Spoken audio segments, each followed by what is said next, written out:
কেমন আছো সবাই? আশা করি তোমরা সবাই ভালো আছো। তো বেরিয়ে পড়লাম, কোথায় যাচ্ছি চলো তোমার দেখাই। তো আম হয়েছে দেখো গাছে।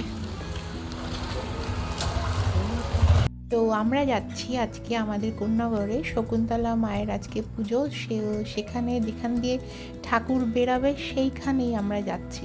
তো এই জায়গাটা হচ্ছে হরিসভা, যেখানে আমরা গিয়ে বসেছিলাম প্রায় 1 ঘন্টারও আগে, কেন কি এত ভিড় হয় তোমরা দেখতে পাবে আস্তে আস্তে। তো সবাই মিলে ওখানে আস্তে আস্তে জমায়েত হচ্ছিলো। এবারে চলো আমরা সেই দিকেই দেখি, যখন ঠাকুর বেরাবে সেই দেখার আলাদাই আনন্দ, ওই দর্শন করতেই আমরা মেনলি গেছিলাম। এইটা কিন্তু নয়, এখান থেকে আরও অনেক ঠাকুর বেরায়, ওইখানে কোন্নগরে অনেক জায়গায় পুজো হয়, তো সেই দিন ওই জন্য এখান থেকে অনেক ঠাকুর বেরায়। আর এই যে দেখছো মানুষ এখান থেকে দণ্ডি কাটতে কাটতে যায়, সারা রাত চলে।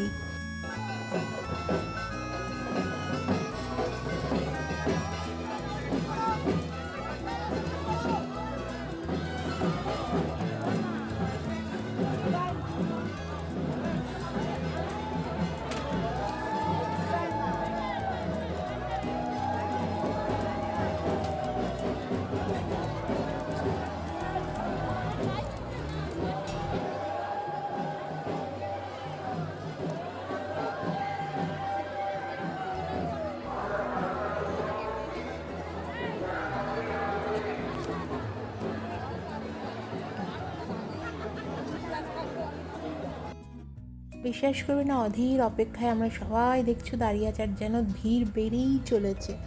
তো এইবারে আসছেন আসল আমাদের মা শকুন্তলা আসছেন। এবারে উনি সবার কাঁধে চড়ে এবারে নিজের প্যান্ডেলের দিকে, মন্দিরের দিকে উনি পদার্পণ করবেন।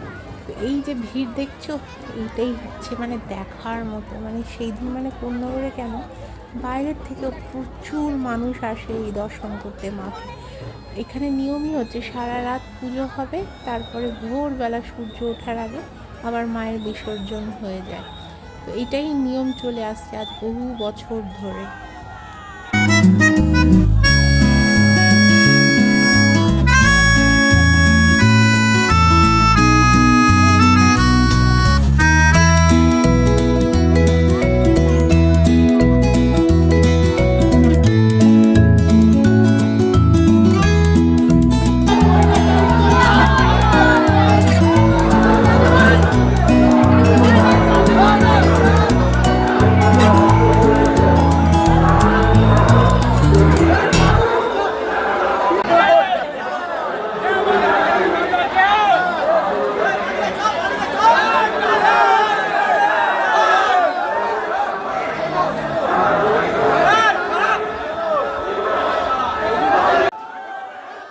এবারে তোমরা দেখবে আমাদের মা শকুন্তলার মূর্তি, এই যে মা চললেন নিজের মন্দিরে পূজিত হতে, সারা রাত পূজিত হয়ে আবার পরের দিন ভোরবেলা বিসর্জনও হয়ে যাবে।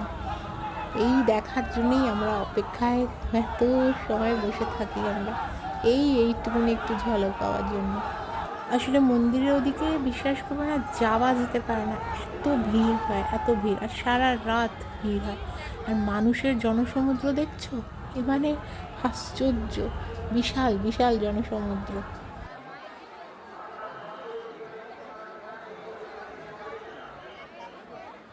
এইখানে যেটা আমরা আসলাম, এটা আবার আরেকটি জায়গায়, সেটা হচ্ছে মনসাতলায়।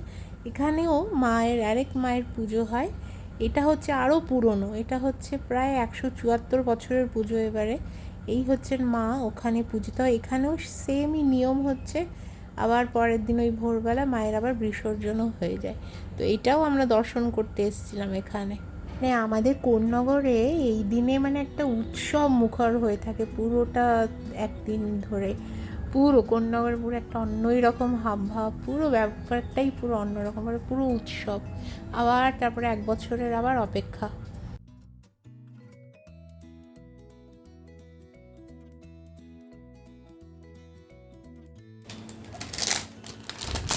জয় আমাকে মাদার্স ডের জন্যে একটা সারপ্রাইজ গিফট দিল। Thank you so much, thank you so much.